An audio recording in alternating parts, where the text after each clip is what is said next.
আমি বিপদে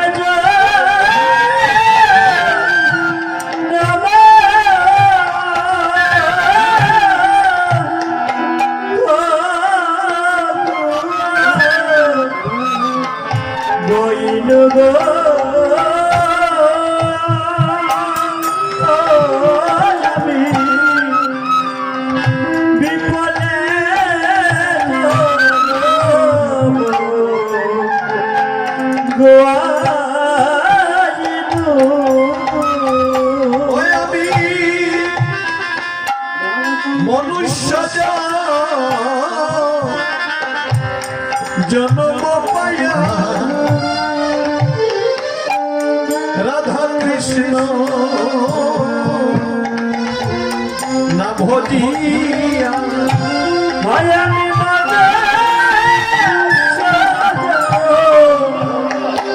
জন্ম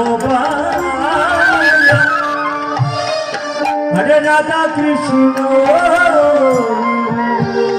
না বুঝিয়া আমি মনুষ্য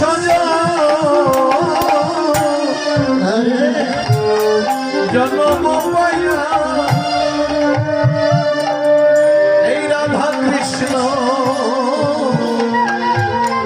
না ভজিয়া মায়ামি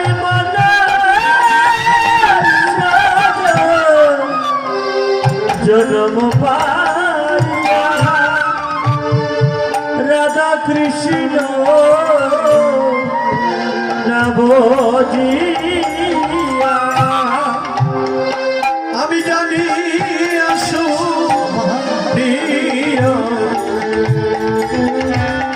বিষ খাইলু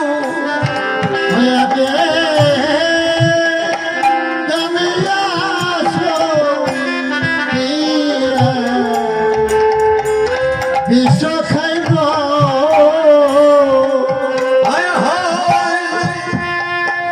গোলকের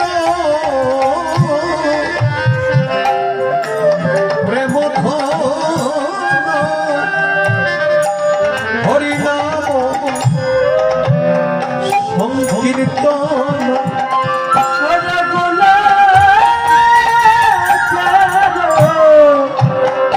প্রেম হরি নাম সংকীর্তন গোলকে প্রেম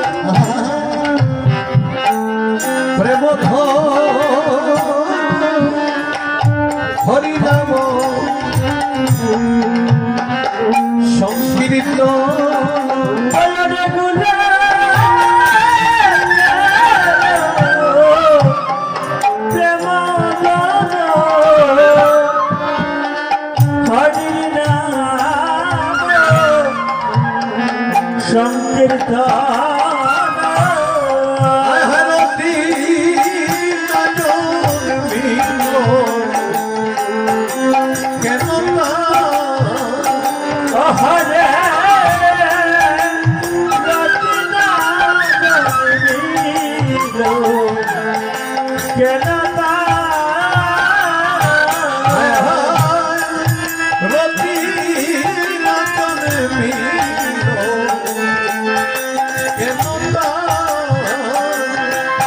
রাজা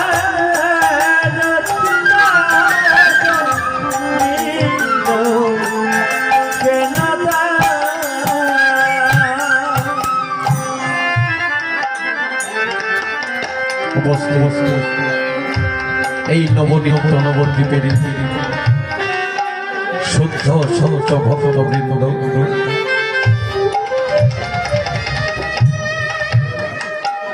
আমি আজ হবিগঞ্জ জেলা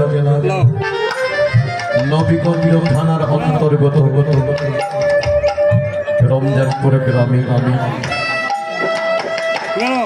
ভক্তপ্রবর শ্রীযুক্ত নিধু সরকার মহোদয়ের শ্রীয়াঙ্গিনায় একটি হরিনাম যজ্ঞ মহোৎসবের আয়োজন করা হয়েছে। ঠিক সেই উপলক্ষে আমাকে আমন্ত্রণ করা হয়েছে।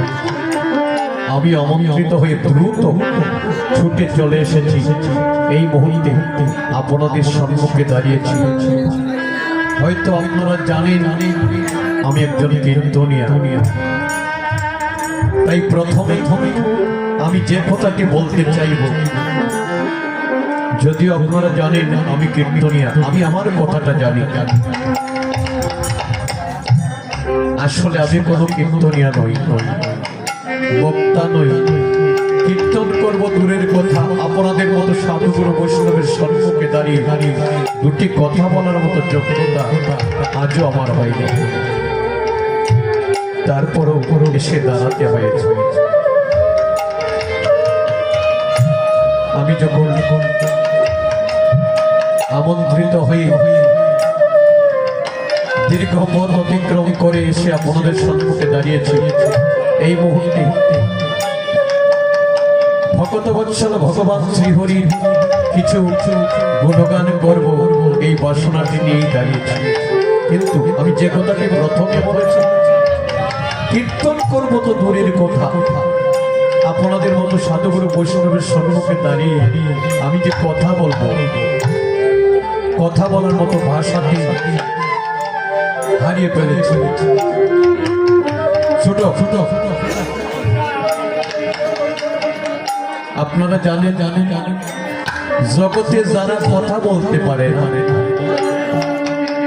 তাদেরকে আমরা বুবা বলে ধরে। ঠিক যেন এই মুহূর্তে আমার নিজেকে নিজে মনে হচ্ছে বুবার মতো, যেহেতু আমি কথা বলার মতো ভাষাকে হারিয়ে ফেলেছি। শুধু আপনাদের মতো সাধুগুরু বৈষ্ণব নয়, আমাদের বৃহত্তর সিলেটে খ্যাতনামা কীর্তনিয়া বৃন্দ। আসলে বক্তা যদি বক্তার সম্মুখে দাঁড়ায়, কিছু না কিছু মনটা দুর্বল হয়ে পড়ে। তাই আমি কথা বলার মতো ভাষাকে হারিয়ে ফেলেছি। তাই ভাবছি যার মুখে কথা বলার মতো ভাষাই নেই, তার মুখে ভগবানের গুণ কীর্তন হবে। বোবার মুখে কৃষ্ণ কথা কি করে সম্ভব? সম্ভব হবার নয়, আবার সম্ভব হতেও পারে। কি করে সম্ভব হতে পারে?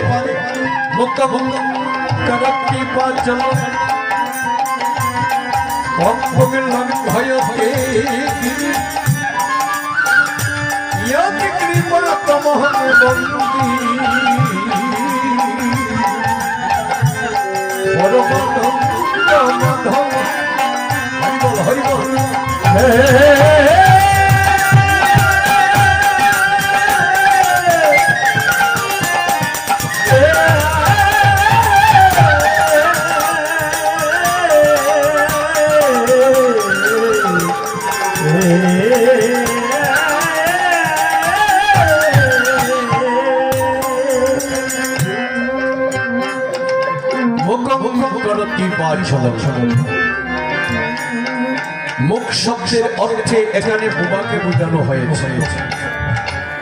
শ্লোকের ভাষায় বলা হয়েছে যে বুবা কথা বলতে পারে না, সে বুবা নাকি বাচালের মতো কথা বলতে পারে। আবার বলা হয়েছে পঙ্গু গাঙ্গ হয়েছে গিরি। পঙ্গু কাকে বলা হয়? জগতে যাদেরকে আমরা আতুর বলে থাকি, যার একটি বা দুটি পা নেই, সমতল ভূমিতেই চলতে পারে না।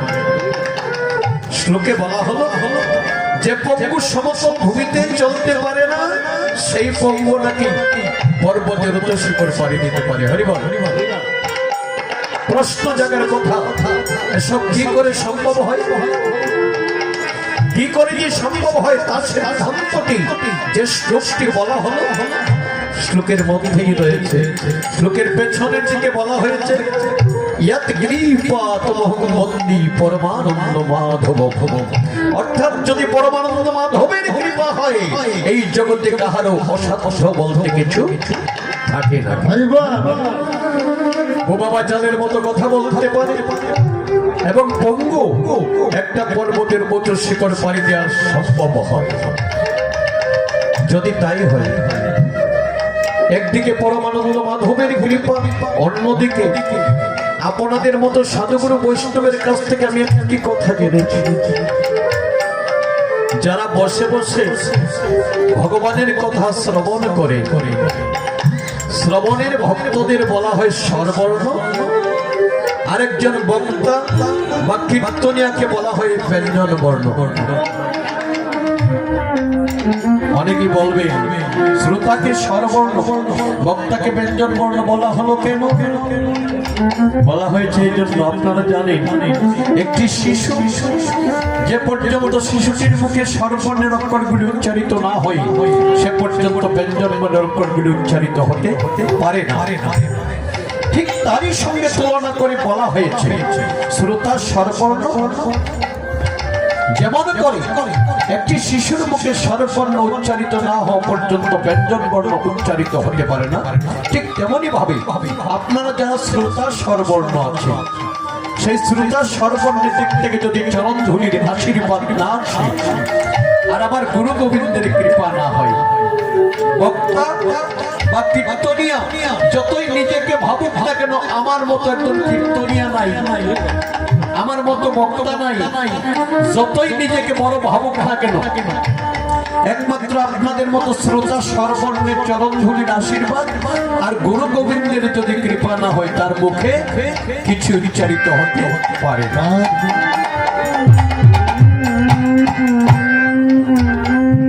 গুরু গোবিন্দের কৃপা আর আপনাদের মতো সাধুগুরু বৈষ্ণবের চরণ ধুলির আশীর্বাদ থাকলে হয়তো আমার মতো কীটানুকীট অভাজনের মুখে ভগবানের কিছু কথা কীর্তন হতে পারে।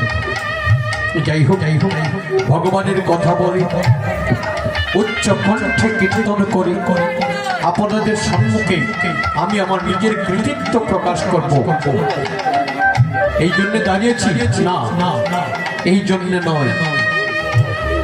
বলতে পারেন কীর্তনীয় মশাই বড় ভালোই হলো, আমরা আশায় বসে রইলাম আপনি আমাদের সম্মুখে দাঁড়িয়ে কীর্তন করবেন, কিছু বলবেন আর আমরা শুনব। এখন বলছেন কীর্তন করাটা আপনার উদ্দেশ্য নয়, তাহলে এত কষ্ট করে এসে আমাদের সম্মুখে আপনি দাঁড়ালেন কেন? এই কথাটা আপনারা বলতেই পারেন।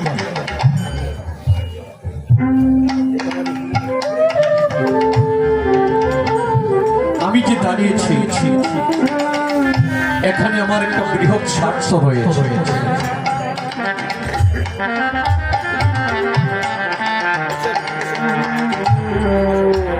স্বার্থটা কি? স্বার্থটা হলো দেখো, এই ধরাধামে আমি এমন একটা জন্ম লাভ করেছি যে জন্মটাকে মানব জন্ম বলা হয়েছে। আর এই মানব জন্মে এসে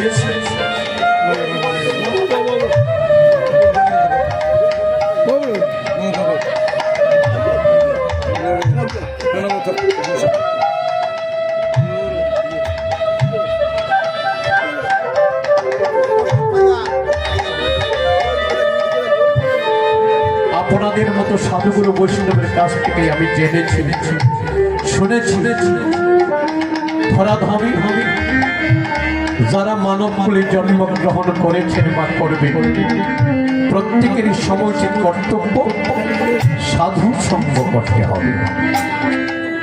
হরি বল। প্রত্যেকেরই সমাজে কর্তব্য সাধু সঙ্গ করতে হবে। ভুলেও যার একদিন সাধু সঙ্গ হয়ে যায় তার মানব জন্মটাই হলো বৃথা। এই কথাটি শুনে অনেকের মনে প্রশ্ন জানতে পারে না। আমরা জানলাম সাধু সঙ্গ না করলে জনম বৃথা হয়ে যায়, তাহলে জানার দরকার সাধু সঙ্গ করলে কি হয়।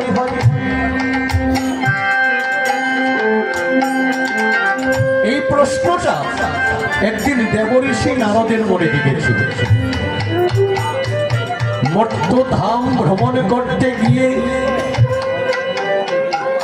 যখন সাধু সঙ্গে গেলে সাধু মুখে এই কথাটি শুনতে পেলে, ধরাধামে যারা মানব বলে জন্মগ্রহণ করেছেন বা করবেন প্রত্যেকেরই সময়োচিত কর্তব্য সাধু সঙ্গ করতে হবে। ভুলেও যার একদিন সাধু সঙ্গ হয় নাই তার মানব জন্মটাই হবে।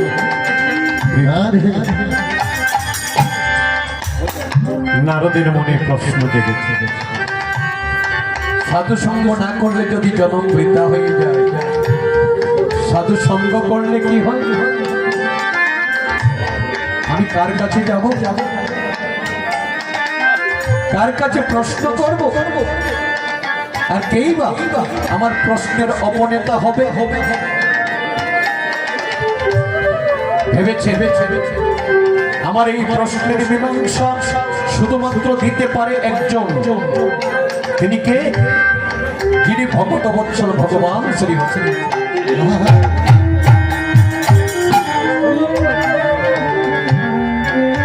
এই ভাবনা করে দেবঋষি নারদ ভগবানের গুণ কীর্তন করতে করতে উপনীত হলেন কোথায়? ভগবানের কাছে। জোর করে দাঁড়ালে ভগবান দেখেই নারদকে বলেছেন, নারদ তুমি তো প্রতিদিনই আমার কাছে আসো, আজও এসে, কিন্তু প্রতিদিনের আশা আর আজ আশা একটু পার্থক্য দেখা যায়।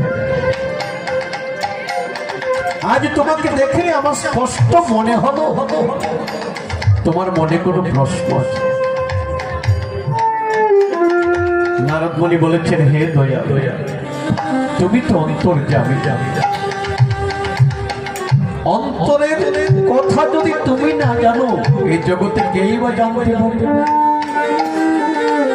সত্যই দয়া, তোমার কাছে আজ আমি একটি প্রশ্ন নিয়ে এসেছি। ভগবান বলেছেন, দয়া এই নারদ বলো বলো তোমার মনের প্রশ্ন। নারদ মুনি বললেন, দেখো দয়া, আমি যখন মর্ত্যধাম ভ্রমণ করতে গিয়েছি সাধু মুখে একটি কথা শুনতে পেলাম, ধরাধামে যারা মানব করে জন্মগ্রহণ করেছেন বা করবেন প্রত্যেকেরই সময়োচিত কর্তব্য সাধু সঙ্গ করতে হবে। ভুলেও যারা দিন সাধু সঙ্গ হয় নাই তার মানব জন্মটাই হলো বৃথা। তাই আমার মনে প্রশ্ন জেগেছে, সাধু সঙ্গ না করলে যদি জন্ম বৃথা হয়ে যায়, আমাকে জানতে হবে সাধু সঙ্গ করলে কি হয়। এই প্রশ্নটা যখন মনের মধ্যে জেগেছে, আমি জানি আমার এই প্রশ্নের মীমাংসা তুমি ভিন্ন এই জগতে কেহই দিতে পারবে। তাই আজ তোমার কাছে আমি এই প্রশ্নটি নিয়ে এসেছি, তুমি কৃপা করে বলে দাও দয়া, সাধু সঙ্গ করলে কি হয়? ভগবান বলেছেন, নারদ যে কথাটা তুমি আমার কাছে জিজ্ঞাসা করলে এই প্রশ্নের মীমাংসা আমি তোমাকে ভাষায় বোঝাতে পারবো না। বলতে পারো প্রশ্নের মীমাংসা কি পাবো না? হ্যাঁ, অবশ্যই তুমি পাবে, তবে পেতে হলে যে তোমাকে একটি কাজ করতে হবে। কি করতে হবে দয়া? নারদ তুমি চলে যাও, রাত্রিতে নিদ্রা যাবে, প্রভাত যখন হবে প্রভাতকালে নিদ্রা হতে গাত্রোত্থান করে প্রথম তোমার যার সঙ্গে দেখা হবে তাকে জিজ্ঞাসা করবে সাধু সঙ্গ করলে কি হয়, তুমি জানতে পারবে। ভগবানের কথায় বিশ্বাস রেখে দেবর্ষি নারদ চলে গেলেন। রাত্রিতে নিদ্রায় গিয়েছেন। পরদিন যখন প্রভাত হলো, নিদ্রা হতে গাত্র ধ্যান করে ধীরে ধীরে যখন কুটিরের বের হলেন, মনে পড়েছে ভগবান